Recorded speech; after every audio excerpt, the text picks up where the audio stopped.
Okay, welcome back. Episode 2 of Boy Period. I know last time I said it was going to be Doggy Diaries, but we didn't go that way. And you did not catch me mid rant, so this will be interesting starting this. So, a couple improvements. We have some lighting now. We have an actual microphone, and hopefully it stays on. I accidentally clicked it off during my testing here. And first, right off the bat, these uploads aren't for you. These uploads are for me to get into the practice of uploading things. So if this goes on a huge tangent and it doesn't string together, I would just kind of wait it out. Just do me the pleasantry of playing these on repeat and using different VPNs so that it appears that multiple people are watching these.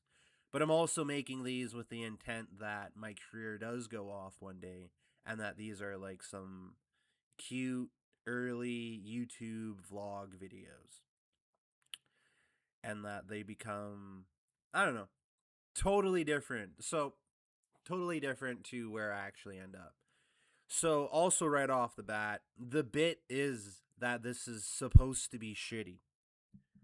Like that first video, fuzzy, dark, fluctuating sound. I don't even trust this microphone. But that's the bit. The bit is that this is supposed to suck. This is supposed to be shitty. And this is literally me just uploading to get in the mood of uploading things. So this actually second episode is just going to be a meta-analysis of episode 1. And episode 1 was just a meta-analysis of my life. So either we're going to escape meta-analysis and enter into some type of structure, or we're going to enter inception and fractals upon fractals of meta-analysis, which in itself could be some form of structure. But for right now, the niche is not having a niche, and that in itself will be a niche. I know I'm not Joe Rogan. I know I got this feedback that people tune in to Joe Rogan for Joe Rogan. No, they don't. Hey, nobody on earth watches the Joe Rogan show for Joe Rogan. They watch it for the guests. Joe Rogan says the same thing over and over no matter who's on it. I haven't watched it in literally like 5 years. I've seen glimpses and clips. I've heard he went like full right-wing weirdo. I saw the descent into that. I saw him playing with wanting to be right-wing, but I didn't watch it when he went full goy slop, right-toid. I listened to the Trump interview, but yeah, no one watches Joe Rogan for Joe Rogan. Most people are shocked and surprised and a little disgusted and confused when they hear that Joe Rogan is a comedian. I remember watching one of his specials and not laughing once, and then I watched it. So I was watching it with a couple chuds during Christmas when none of us had our families around, and we were just drinking through the holidays. And we watched Joe Rogan. None of us laughed. And then I watched it a year later or two. It was 1 or 2 years later. I think it was just a year later. I watched the same Joe Rogan stand up, but I was with a couple of libs, with a couple of leftist socialist libs in Burnaby, in Vancouver. Burnaby is Vancouver. I remember living in Surrey, and I thought Vancouver operated in a sort of like borough system. It does. It is different municipalities, but they do operate sort of like the New York boroughs, bureaus. They mispronounce things in New York. I don't know if it's boroughs or bureaus. Boroughs. It's the boroughs. You shouldn't call it that. But yeah, in New York they have Brooklyn, Queens, the Bronx, Manhattan, and Staten Island, but it's all New York City. But they all like really differentiate from each other as well. But yeah, in Vancouver, there's Vancouver, Richmond, Surrey, Burnaby, Delta, Coquitlam, North Van, Tsawwassen. There's all these White Rock. There's all these different municipalities, but it's sort of the same. I thought they were all Vancouver, and they are Vancouver. If you live in Burnaby or Port Meadows, that's kind of far. But Port Coquitlam, Surrey, Langley, uh, Delta, Richmond, Burnaby, North Van, you might lie. You might tell your friends out of province you live in Vancouver. They won't know the difference. Literally, no one knows the difference. When you move there, you think a Vancouver library card will work in Surrey. It all should just be one big city. That's how the world. That's how we treat it, but it's not. They all want to be their own municipalities. But I guess I don't know how taxes work in New York City. Like if people in Brooklyn pay different taxes than people in the Bronx, and if that's the case, then what's the fucking point of being one big single municipality or borough, city? Anyways, uh, it was in Vancouver. Total, total, total. Oh yeah. I was watching the Joe Rogan with a couple of libs from Vancouver, and I laughed my ass off. It was so funny.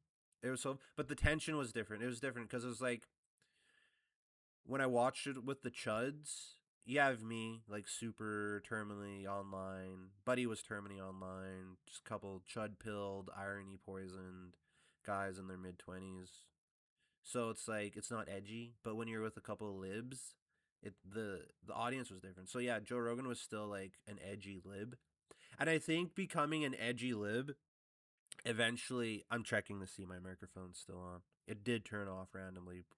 It's done that before. Anyways, uh yeah, I think being an edgy lib for a minute there for a couple of years was becoming right wing and supporting Trump. A bunch of like edgy libs became right wingers. The true edgy lib, the true actual like leftist leaning socialist free thinker, like liberal in the sense of free thinking and openness. They supported the right. They supported the right back in 2016, but come 2020, they were making their way away from it.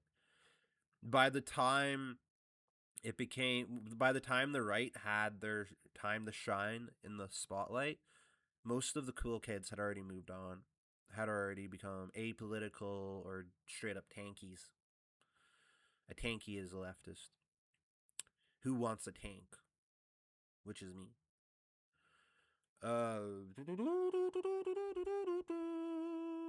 Joe Rogan. Anyways, yeah, no one watches Joe Rogan for Joe Rogan. Also, shout out to Mike Racine for being in comedy for so long and having a podcast where he does exactly this, where it's just him talking into the microphone for an hour straight. The dog upstairs is barking. The dog lives in perpetual fear. I don't know why. The dog is just like that. I think it's because it's linked its soul to my mom, and so it just has like this perpetual anxiety. Unless she's in conflict, the dog loves being in conflict. She's a warrior. She's only comfortable when in battle. And we live beside a forest. So in her little doggy mind, there's monsters at the gate constantly. She's not barking all the time, but I mean, if a squirrel farts 500 meters down the field, she'll hear it. She'll investigate it. She's a good dog. She's a little sketchy, though. Who cares? There's a cat beside me. This cat usually never shuts up either. She's being nice and quiet. She might come in the spotlight. Yeah, shout out to Mike Racine. Shout out to Cumtown. Shout out. Because if there was no Cumtown, Boy Period would not work as a name. Boy. Cumtown jerked off so Boy Period could fuck. Shout out to Lemon Party, the podcast, not the gay porn from the early 2000s. Shout out to Hate Watch. Shout out to Cockfight, Legion of Skanks, and Real Ass Podcast. Zach and Miko's Spook Show, Story Wars. Am I missing anybody? That's pretty much it. No, yeah, fuck all the other podcasts out there. Fuck Andrew Schultz. Fuck Theo Vaughn. Fuck.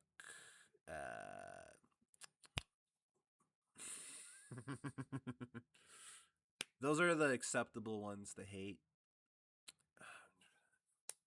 We might be drunk. Fuck, we might be drunk. There we go.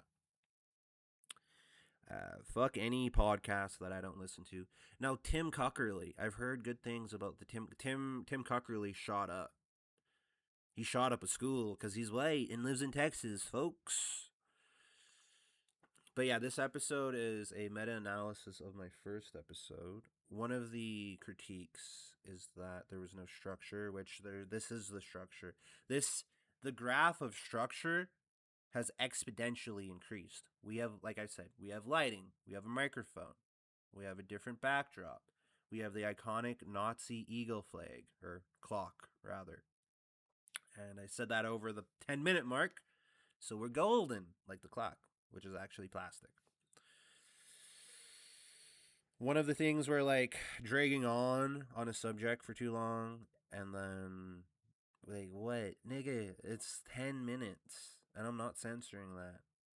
I had some. Oh, so after the first dry run of watching my first episode, after the first time, the dry run, and thank you to everyone who watched it. You're so appreciated. You really are. You're the best. I won't forget about you. I really won't.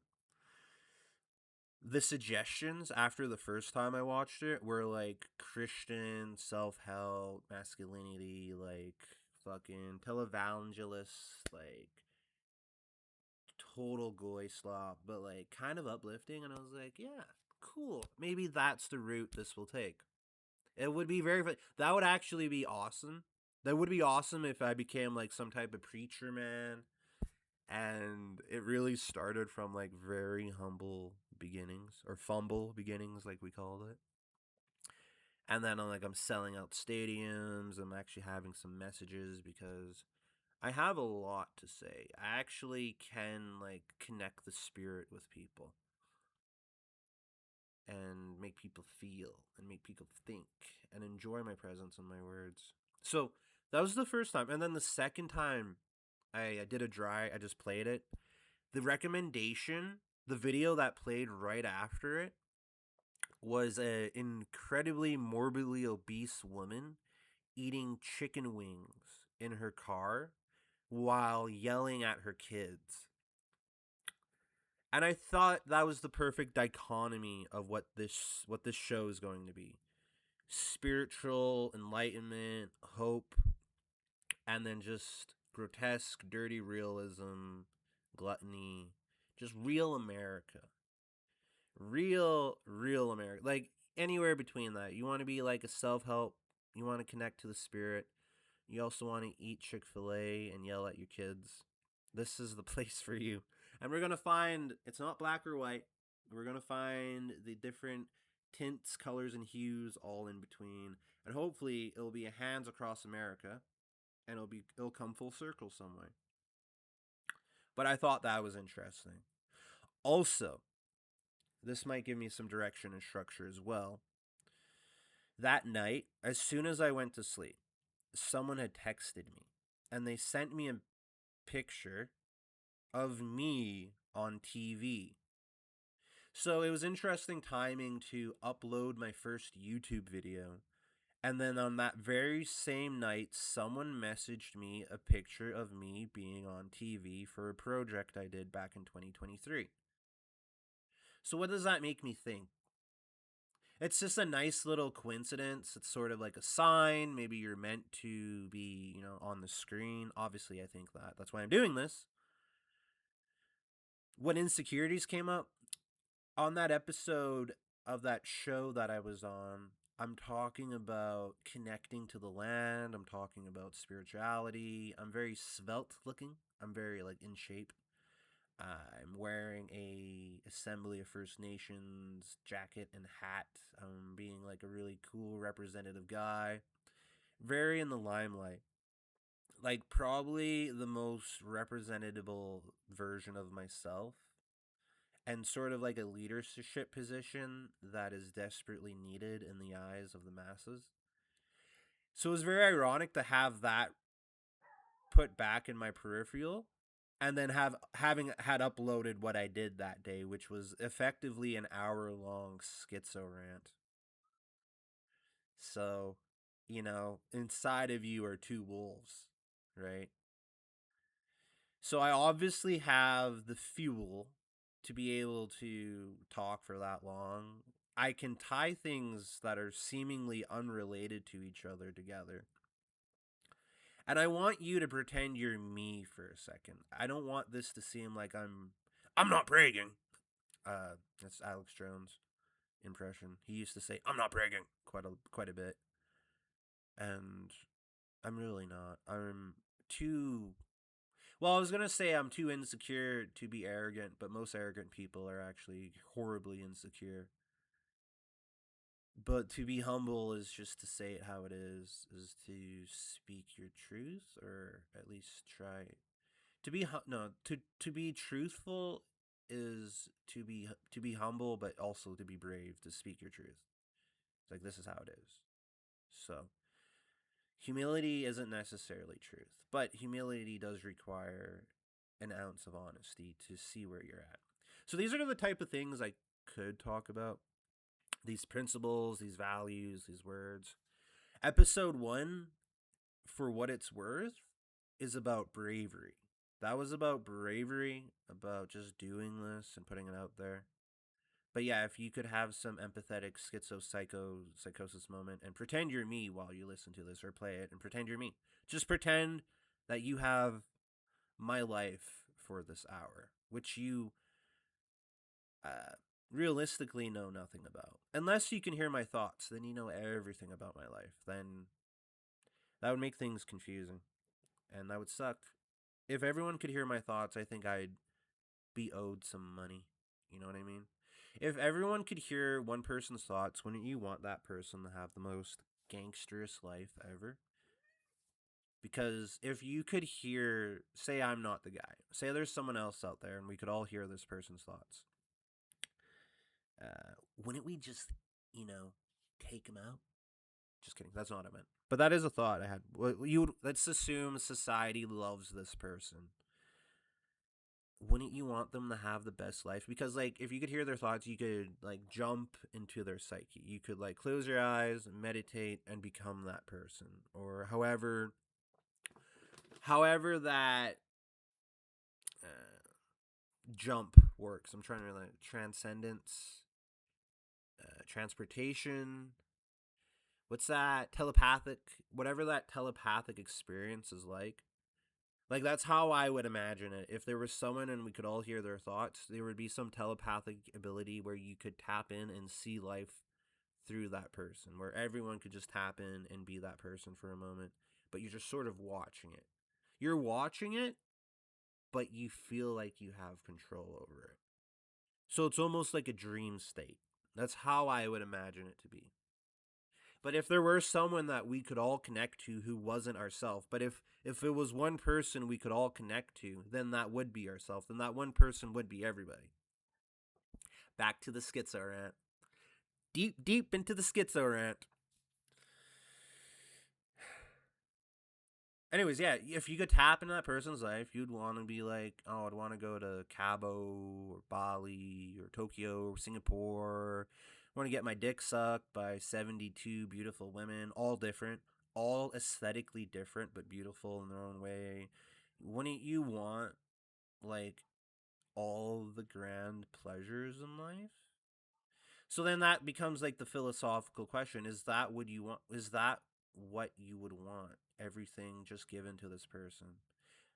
I imagine that's what happened. That's what happened with the Buddha, right? With was I have a nickname from him, but I can't say it. I can't say that nickname for him. Siddhartha. Before he became the enlightened one, he was living in a castle, and yeah, he was getting his balls licked all day and his ass wiped, and he's eating all the fruits, playing all the best video games, doing the best drugs, fucking all the most beautiful women. In India, though. In India. Back then, India, these white people are like, bro, there's this place with 1 billion brown people, and they love to work. Bro, you can just go there and make up a god, and then they'll just do it for you because you're white. And then you bang them, and you find some hot ones, and then you make your Brahmin class. But yeah, that's how the Buddha started, right? He lived the perfect life, and then he went out into the real world and saw people were sick, people were dirty, people were poor, they weren't white. And then he's like, "Bro, that sucks. You mean there's people out there that don't get their balls licked every second of the day, man? That sucks." So he went out and started helping people. And then some dumbass in a hut gave him like a piece of pork with the mushroom growing out of it, and then he ate that and died. And it was all for nothing. Nothing ever came of it. And his own people didn't even follow the religion. It had to go to China and then Japan, where it was bastardized. But it was the meditation based religion, and meditation helps balance out your nervous system, which helps you enact brave decisions. But that was for episode 1. I should have talked about that on episode. There's nothing really stopping me from going back and speaking of the previous spiritual principles, but I have assigned every numeral, every number, up to 13 at least, a I have a set of values tied to each number, which is like my own type of numerology we'll get into. Hopefully by the time you see this, I've already laid it out and you're well aware of what those principles are. But I wouldn't even say I've planted the seed. I think I've acquired the seed and I've germinated it with my saliva. So, we'll plant the seed. Maybe I'll make actual videos, like actual YouTube videos. Podcasting is kind of hilarious to like to treat that as an art or a creative expression. We used to call it vlogs, but vlogs were this. This is a video log. Like a podcast, I mean, you need like sound equipment, you need like topics, genre, guests, back and forth, banter, and stuff like that. This, like I said at the top, is a very selfish endeavor at the moment just to get me experienced in recording and uploading and just having myself out there. But, anyways, the dichotomy of that very polished image of me on television versus the schizo rant is very interesting. I hope to get back to that polished version of myself on television. See, if I had a manager, if I had writers, if I had this or that and the other thing, you take this skill and channel it into some actual art and expression, which is what I plan on doing. So, like, eventually there'll be like a designated space, like, there'll be more of an aesthetic to this show. I had an idea for the name of this episode, and I can kind of build from it. Oh, shit! Doggy! I remember last time. No, we're not. We're not going to try to, like, tie in the spiritual principles of love and relaxation and polytheism. I can do it in 30 seconds. But this is just another of those. I call these things a catapult landmine. It's an ADHD thing where you're talking about something and then out of nowhere, seemingly, you stumble upon a thought, which is the landmine that is a catapult. So you step on the landmine and it catapults your train of thought to something totally different. I'm going to pause this to eat a banana. Okay, now I have a banana in me. Got this thing on my desk that says Okanagan Sage, which is a like massage spa type of place. And I know this chick named Sage who went to massage therapy, and she's massage therapy school, so she could do the massage therapy stuff. And she's Okanagan, yet she's not a massage therapist at the place called Okanagan Sage. Imagine being named Sage and being Okanagan and then going to school for massage therapy. And then there's a place called Okanagan Sage, which specializes in massage therapy, and then not working there. I mean, do you need any more of a sign? Like, God's kind of lining up the dominoes for you. Like, kind of, like your ducks are in a row. It's like, what should I do? You're if you were to write that down, you're gonna hear me say this a lot. If you were to write that down as a screenplay and give it to your producer, they would say, "Hey, can you be a little bit more subtle? This has the subtlety of a hammer." My life's like that too, seemingly. It is.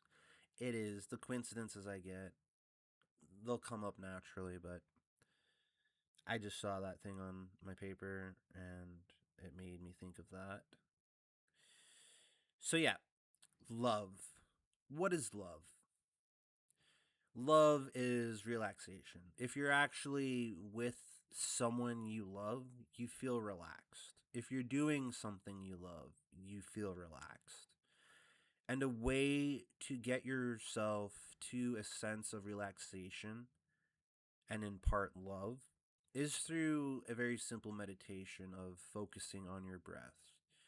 And then the first breath you take, have the intention of just taking that breath, and also have the intention of bravery, that you are setting your nervous system up to be capable of just doing whatever it is you have to do. And then once you have that foundation of bravery, have the second breath be an openness to love. Have an openness to receive love. Have an openness to give love. Have an openness to just witness love, and have an openness just to let love exist. And have the reason why bravery has to be the first one is because of our fucked up attachment systems, our trauma of loneliness, of abandonment, of being set in our very individualistic ways of a society, of breaking out of our shell and breaking out of the psyop of like solitude and fear that we've been fed for probably our entire existence as a species, at least some of us. It is of my opinion that oftentimes love requires bravery first. Not always, but here's the thing: bravery operates in different levels. There are things that you do that require bravery and you don't notice it. There's things that people do that don't scare them, that scare others. But it's sort of like building up a resistance or a tolerance or experience in doing something where the bravery becomes second nature. You've built up the skill of bravery. Bravery is a skill. And we live in a very social world where most fearful things for a lot of people are socializing, making connections, romance. And I feel like the biggest fear for me isn't necessarily not being accepted. I would fear more being boring, but it is ultimately, I know I just said it's not being accepted, but it is acceptance, because it's like, well, if you're boring or not interesting, you might not be like accepted, or someone might not give you the time. I'm thinking of like these loser. I don't mean. I'm not gonna put like a whole group on blast, because someone could see this or read this or hear this and be like, "Oh, dude, he means me," when I don't mean you. When I mean very certain individuals who honestly, and this isn't even out of like spite or resentment. It's just like out of like logistical observation, that people that don't deserve to be mentioned, because maybe they really haven't done anything. I found that most of my resentments are made up in my head, and it's where I decide to lay that value or lay that intention of being upset and doing something about it. And at the same time, I'll fucking crash out on people for seemingly almost nothing. So yeah, it is all in my head. It's the reasons I build up to get there. So love, yeah, love I think is rooted in relaxation. Also, with love, I don't think love, like there's different Greek terms for different versions of love. Like there's love you have for your friends, love that you have for like a lover, like romance. There's love in terms of like things you like doing, like we'd mentioned. But I think the common factor is that you're relaxed and you feel like yourself. And one way to activate love for others is to witness them as a spirit, to have the intention that your spirit is connecting with their spirit. And oftentimes, something that actually all the time kills any social anxiety I have is that I don't see people as their meat flesh. I don't see them as their bodies. I don't see them as an animal or a mammal or any conventional perception of a human being. I tell myself that they're a spirit, that there's a spirit in them, or that they just might be a spirit. That I'm not seeing who they are fully. I'm I can only interpret the data I'm given, but I think this is a spirit. They might as well be a ghost, and most people might as well be ghosts. Most people don't talk to you in public.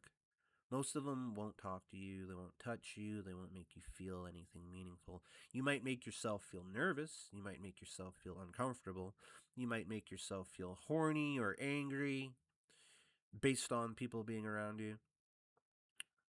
But for the most part, if you don't go up and say something, you won't, there's no real interaction or connection.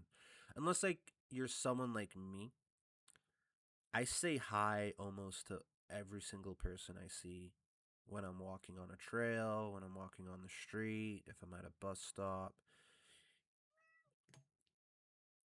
There's certain places where obviously I don't, but then I end up doing it, like the superstore.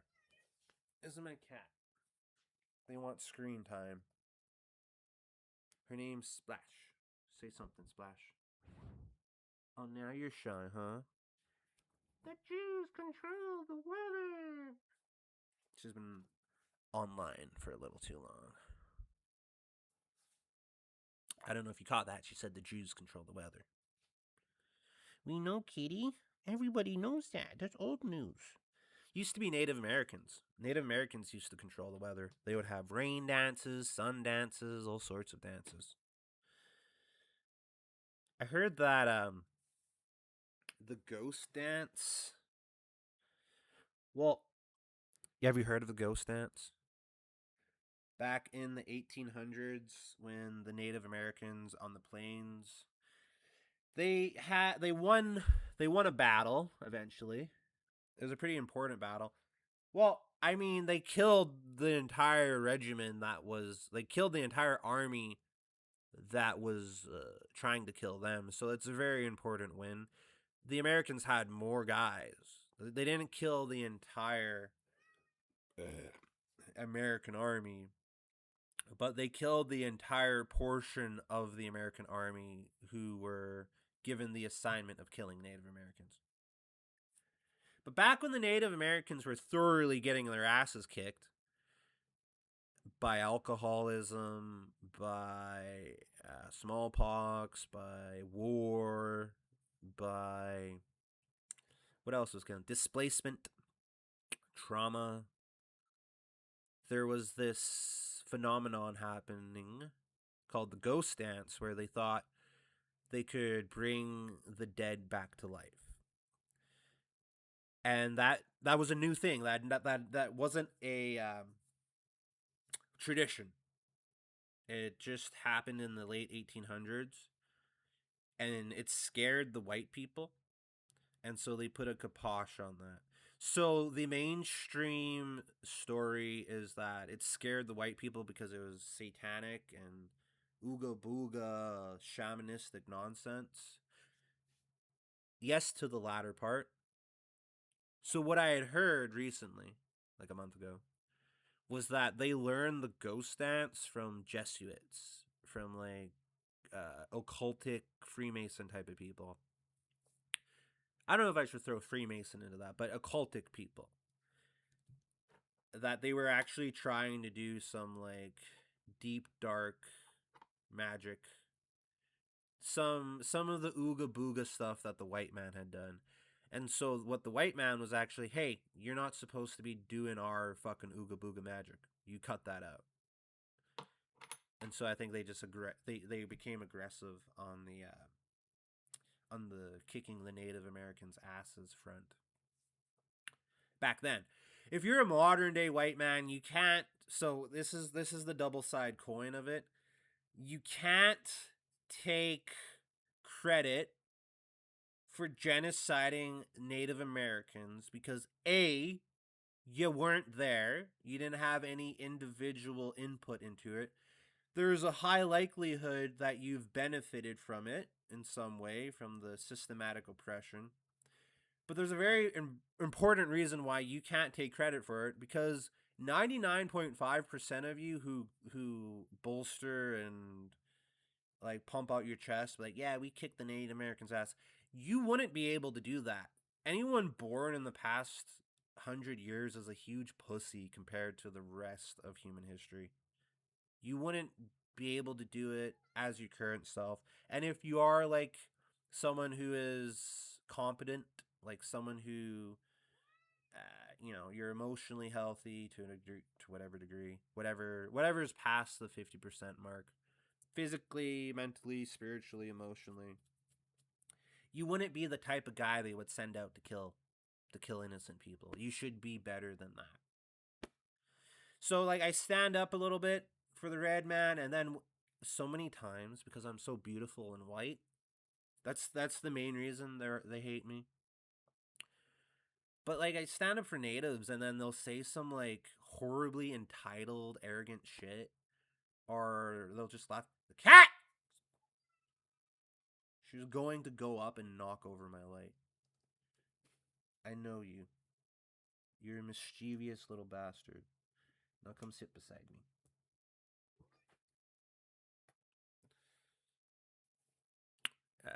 Anyways, yeah. Same with the Viking Nazis. Same with the Antifas. And the actual like Marine guys, the retired killers. You're the biggest goyim of them all. You make the elites salivate. The elites salivate. Because you took all your competency and you used it to support the Zog machine. Someone's into this. Someone's into this. Actually, I'm like deep into my career, and like, 38 minutes into this, he talks about the Zog machine. I'm saying it in jest. This is a character. I'll put money on this. I will be extraordinarily different in each and every single this fucking cat. It's like 30 minutes in, he started talking about the Zog and beating his cat. I'm saying that jokingly. You better not knock that over. Isn't this great lighting, though? Isn't this a magnificent lighting? It's funny to go from like, this is some interesting points about like regulating your nervous system and laying the foundation down to seeing other people for their higher selves, and then seconds later I'm like saying whatever I just said. Zog is just such a great word. Zionist, whatever. Zionist owned group? Isn't that what it is? It doesn't matter that it has Zionist in it. It's just Zog. It sounds like some evil alien overlord. I'm actually going to take the word back. clip what you will. We're taking the word Zog back. It doesn't stand for anything. I do not mean it to. Oh, I'm a Zionist, by the way. I think Israel has the right to exist. I honestly do. Israel. Sorry, we're taking back the word Zog. Zog just means evil alien overlord. It's a name of a character I made up. That I made up. It's my character now. But yeah, Israel. People need this. This. I forgot to bring up this point. Going back to the occult Indian thing, and the elite being mad that they were trying to raise the dead, and them selling it to the masses saying it was some silly ooga booga satanic anti-Christian activity. The cat meows incessantly. Don't don't misinterpret it. I'm petting her. But the elite were like, "Hey, don't be doing our satanic rituals." And then talking about the Marine guys who go die for the elite. Christianity, for all its good points and all the good it brings, and on the obvious evil, it is just a controlling mechanism. And most of you want to be controlled and brainwashed and part of a collective. Damn it. The structure thing, bro. It's the structure thing. I think I think I'll keep doing these 1 hour vlogs and then just pulling out from them and then making actual videos that have production value. Hey, this has production value. We have lighting and a microphone.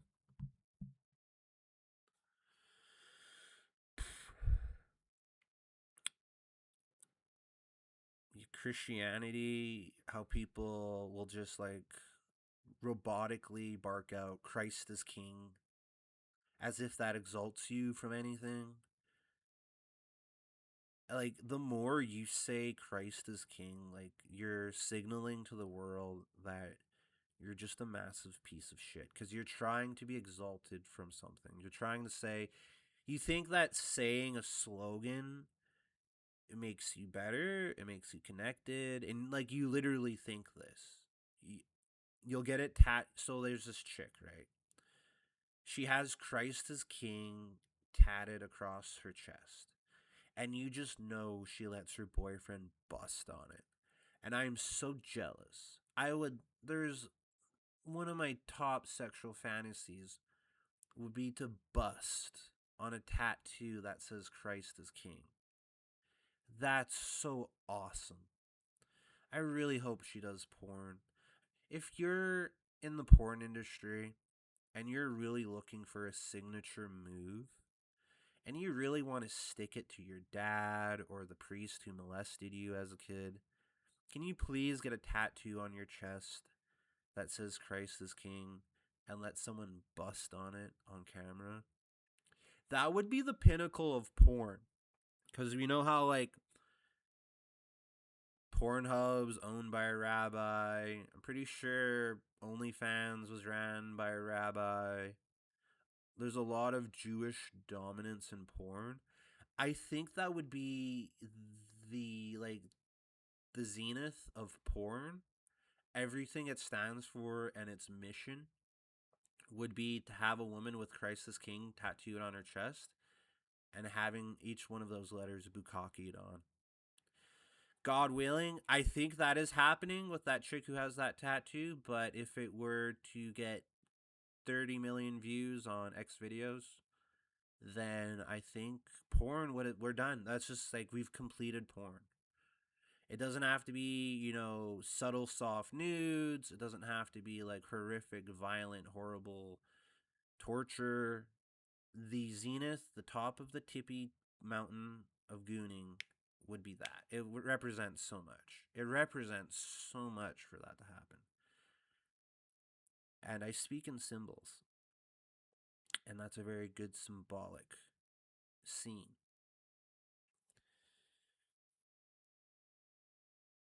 I'm gonna pause here so I can think for a second.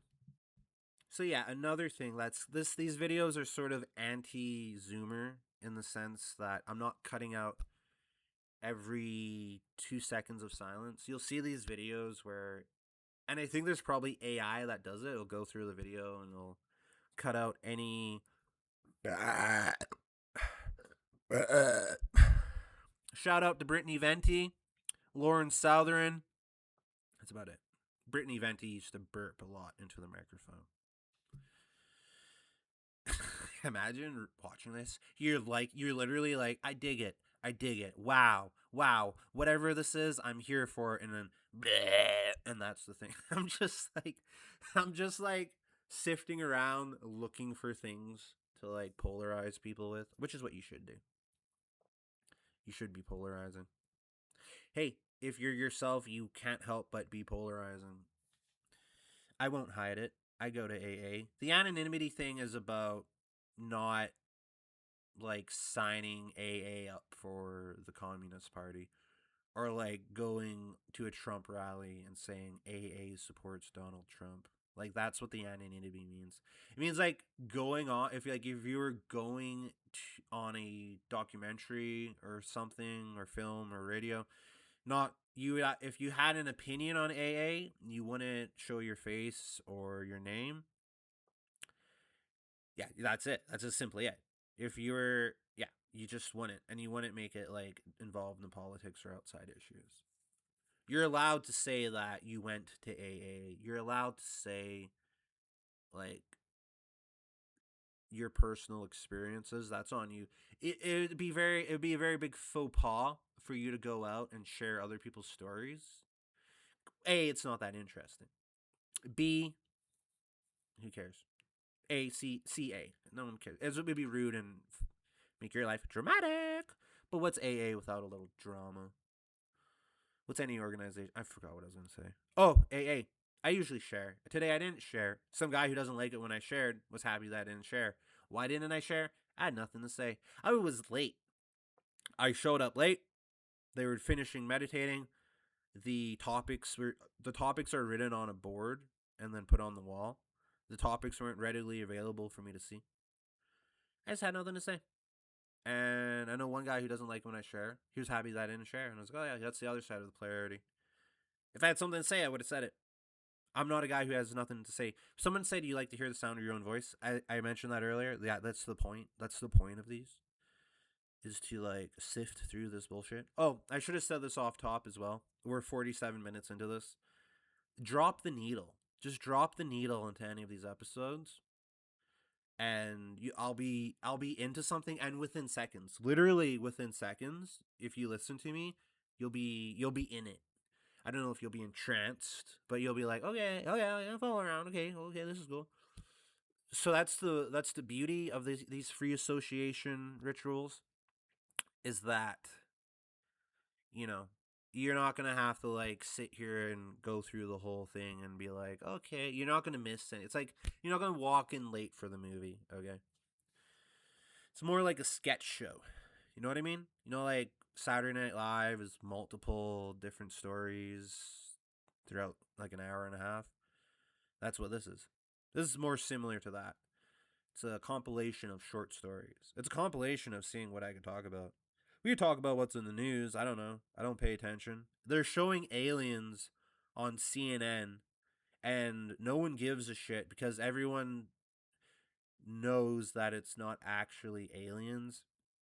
I think most people get that it's just like the secret trillionaire class riding around on their spaceships because I saw one of these CNN updates.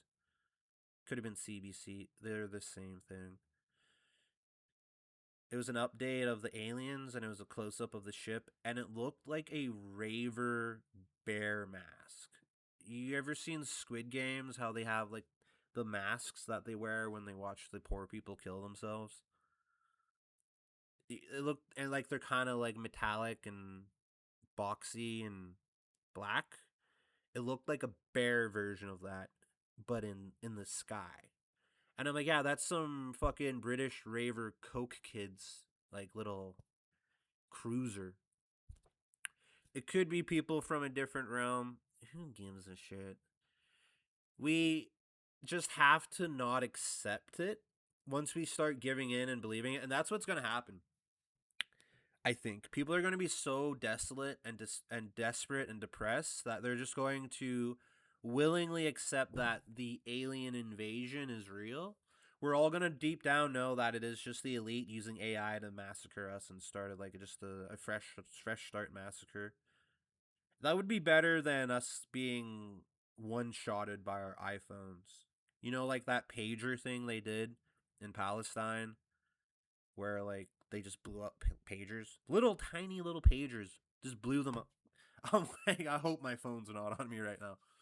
Think of what they could do with with an iPhone. You remember Grand Theft Auto 5? One of the first missions is you blow someone's head up with a fucking iPhone. So if they all just set off the iPhones to blow up in our legs and by our head, that would suck. That just sucks. That just is a lame way to die. Or they take all the energy from data centers and they put them into 5G towers, and the 5G towers put out like a very high frequency that just melts people. That gives them instant cancer, like gives everyone radiation poison. That sucks. If you at least had a But here's the thing, I'm like, if you at least had a fighting chance against the AI alien robots, that would be more. No, you would just be waiting around to be hunted and killed, basically. Those those Goyim ex-marine security guys, yeah, they would be the only ones with a fighting chance, but they're probably given contracts to control these like robot alien AI tech bots. What do you call them? What do you call the Japanese robot thingies? It wouldn't be the Japanese robot. It'd be all sorts of weird, crazy shit. Like I imagine the diversity of it. Oh, they're psychopaths. It would be like Cabin in the Woods. You know how they have all the horror movie monsters and little cages and stuff, and then at the end, I've only ever seen the end. I've played the movie. I've gone in and out of seeing it. I've only ever paid attention to the end, where all the monsters, every type of monsters. They probably have that, but for like the AI alien robots.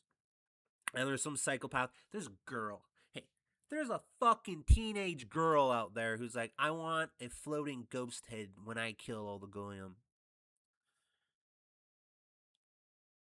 And there's probably like some other girls like, I really don't want to do it. I'll hire me. See, I'm like, I'm not a goyim, but also I'll kill on behalf of the pretty rich girl. Story as old as time. Many such cases, some might say. Oh, here we go. 2 hours, baby. We got the mania back.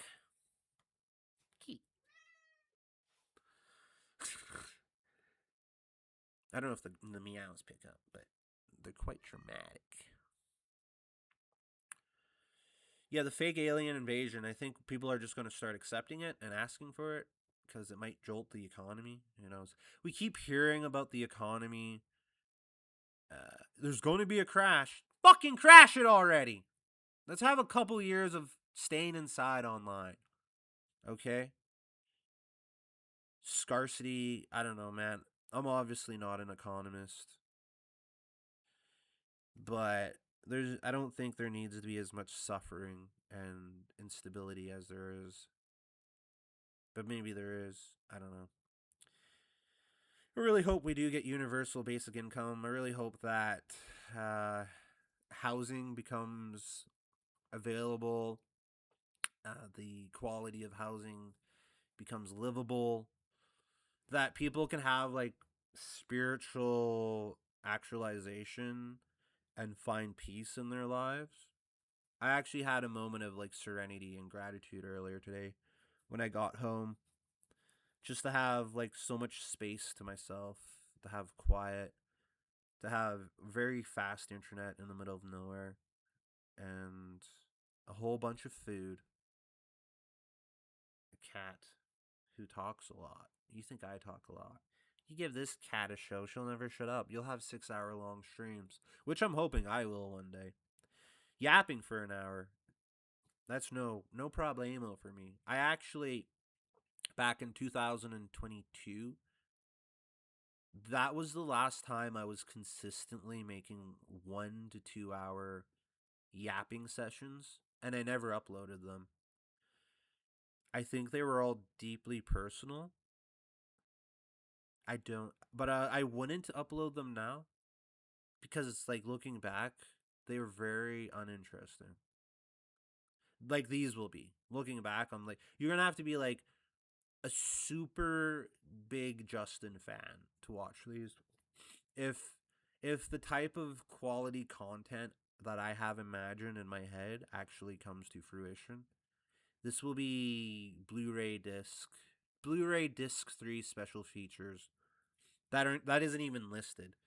Because back in the day on DVDs, you they have a list of extra features, and then if you clicked it to the left, the cursor would go over like a flower, and there would be secret content. I think that happened on the first DVD I ever bought was Lion King 1.5, the Timon and Pumbaa story. And doggy, there were so many extra features on that. There was Who Wants to Be a Millionaire. There was a whole bunch of like tours and stuff. There was a version of the movie where you would look for the Mickey Mouse ears, and whenever you saw the Mickey Mouse ears, you'd press OK, and I'm like, haha, you got it, you found it. It was like a hide and seek. Where's Waldo? Where's Waldo type of thing for watching the movie. I don't think any other show went that hard with these special features. But yeah, this is a hidden no. This isn't a hidden Mickey Mouse in the movie, but this is like a making Mr. Burns dance on the loading screen type of special feature. Ooh. Okay, we're an hour in. Any deep personal stuff? So my uncle owns 77 acres of certificate of possession land on reserve. So, a certificate of possession is the closest thing to private property ownership on an Indian reserve in Canada. That means an individual has control over a parcel of land. It's not banned land. Well, it's all technically banned land, but it's not communal land. It's like individual ownership. He has 77 acres. He's leased out 7 on a 49 he's leased out 7 acres on a 49-year lease. It's been 19 years this year. So there's 30 years left on that lease. He has 70 other acres that are just kind of open. He rents out a couple spots, but it's not leased. He has his eldest son lives on the street. He's destroyed, and I mean destroyed his brain with drugs. He drools and waits up. He literally nods off and drools outside of a liquor store all day. His other son is drinking himself to death. His eldest son has a daughter, and the super personal stuff. Has a daughter and a son. So he has 2 grandkids who he takes care of. Neither of them are band members, so neither of them can own land on the reserve. And then yeah, his younger son has 2 kids who also are not band members. So I don't know what's going to happen with his land. I think, and like his oldest son is incompetent, like he's like mentally incompetent. He can't. I, I'm, he shouldn't. If I don't know, I think he can't. But if he can, he shouldn't have title over it. I don't think he would be there enough to actually like know what was going on. So I think he's out of the picture. The younger son is effectively drinking himself to death. So I don't know how long he's going to be around for. His niece from his older sister is not a band member. That leaves only my mom, who doesn't get along with Gerald. Uh oh. Hey, Gerald, I said your name, and I'm not bleeping anything out. And then there's me.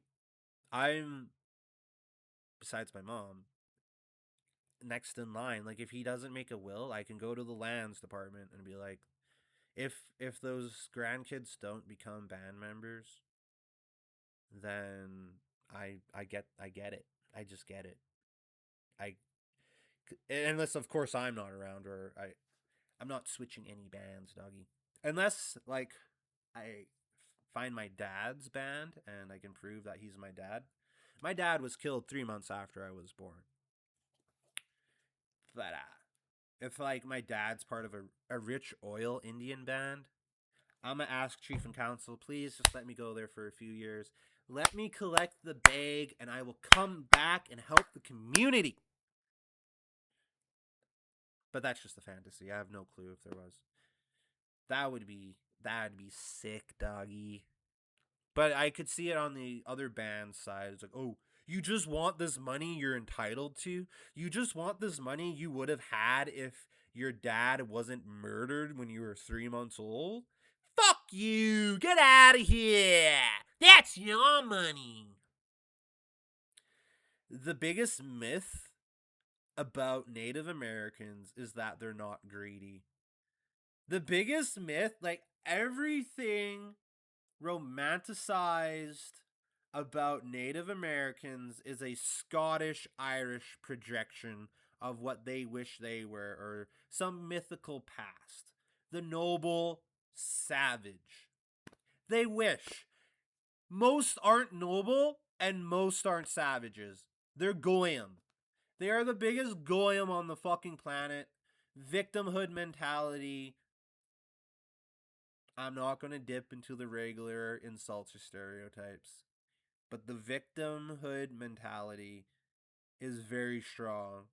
The amount of processed foods, especially frozen pizza and fried chicken, is astronomical. If the fried chicken stereotype wasn't already like vibrantly practiced by black people, who going back it would be to natives, but then going back to the Chappelle bit, who doesn't like fried chicken? If you don't like chicken, something's wrong with you. So you ain't getting that. But there's a strong case to be made for the native stereotype of frozen pizza. And if you question that and you're native, and I haven't horribly offended you yet, I'm not trying. I'm just speaking the truth, doggy. I'm just being humble and speaking what really is. Go check your freezer. Tell me how many frozen pizzas are in your freezer right now. If there's at least one, I'm right. And you'd be like, yeah, anyone can have frozen pizza. Yeah, I'm saying that. If you have frozen pizza in your freezer right now, you're native. Okay? Welcome. Welcome. But if you're native, I expect the number to be more like 20. You have 20 frozen pizzas in your freezer. And if you don't have 20, you have a constant rotation of frozen pizzas. And go out in the world, go visit a native. There's a high probability they're eating frozen pizza. And I did this for a year. I keep doing this. I go into natives people's places. Oh, what you having? Frozen pizza. And it's easy. It's 800 calories. You can cook it in 15 minutes. And yeah, it's some good old goy stop. I fucking love frozen pizza. People are like, no, Chicago, you need the deep dish. People are like, no, you need the fucking thin crust, 6-piece New York slice. That's the real pizza. Boston has. See, as a Canadian, you think like Boston is a pizza place because of the Boston pizza chain. But Americans will come up and be like, Boston isn't a pizza thing. Here it is. What type of pizza? Pierogi. the the desperate need of identity that Canadians have. Let's make a restaurant. Okay, what are we going to name it after? An American city. Okay, what's going to be the cuisine? An Italian cuisine. Okay, what's going to be our unique version of the Italian American cuisine? Fucking pierogies on it. The pierogi pizza kicks ass though. Has like bacon, potatoes, sour cream, some chives or something. It's really actually, it's the best pizza that they have.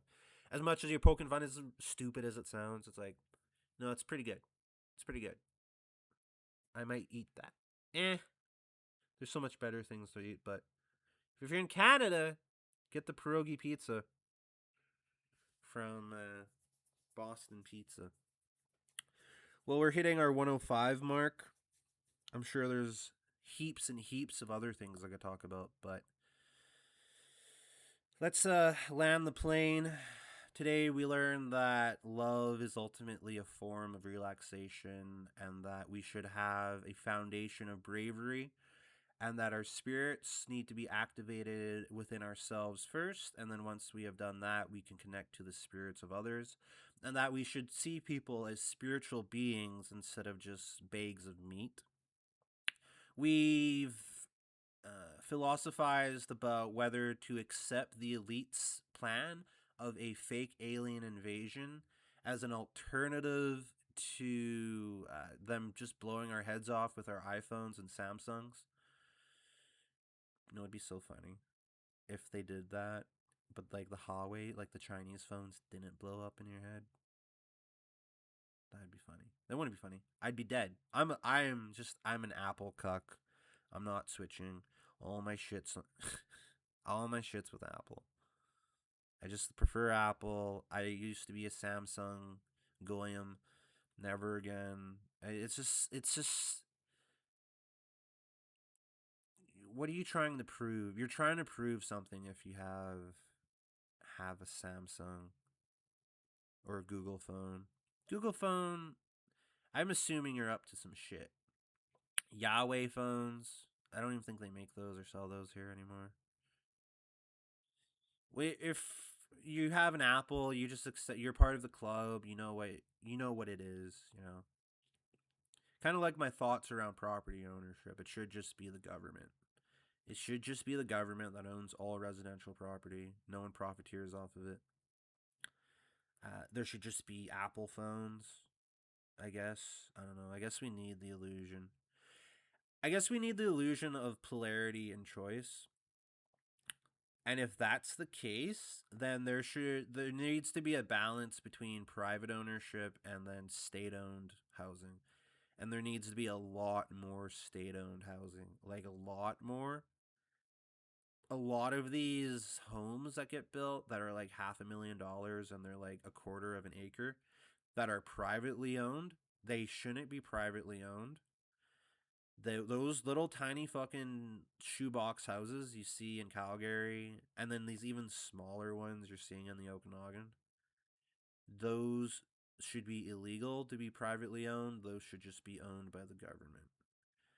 Private homes should be nice and big at least, but like all of these little shoebox homes people are paying $500,000 to $1 million for should be state owned. If you want a little house and a little yard, yeah, those should be owned. I know I'm like looping and repeating this, but I really mean it. I really mean it. I hope it sinks in.